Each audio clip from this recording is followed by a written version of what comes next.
आज धुलिवंदनची सुट्टी असल्यामुळे बायकोने, मुलाने आणि आईने कुठेतरी जाऊन येऊ असा प्लॅन ठरवला. म्हटलं ठीक आहे चालेल, आपण शनी शिंगणापूरला जाऊ.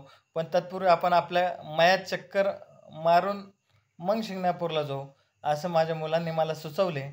आणि मग त्याच्या सांगण्यावरून आम्ही मयात गेलो. तिथं मयात गेल्यानंतर मुलाने चिक्कू खाण्याचा आग्रह केला. तो म्हणला, पप्पा झाडाला जर चिक्कू असेल तर मला चिक्कू काढायचे.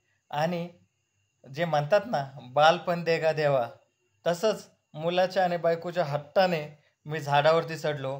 आणि झाडाला खूप छान प्रकारे मोठमोठाले चिक्कू पाहून ते तोडण्याचा मोह मात्र माझा आता आवरता आला नाही. आणि मी त्या झाडावरून टपाटप मोठमोठाले गोल चिक्कू वे तोडायला सुरुवात केली.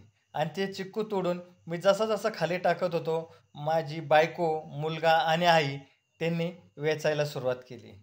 चिक्कू जमा केले आणि आम्ही लगेच आमच्या शेजारच्या मामाच्या जो द्राक्षाचा बाग होता त्याला व्हिजिट करायचे आम्ही ठरवले. आणि द्राक्षाच्या बागामध्ये गेलो. तेथे द्राक्षाचे घडच घड पाहायला मिळाले. आणि अतिशय छान असे घड होते, पण हिरवे असल्यामुळे ते खाता व तोडता आले नाही.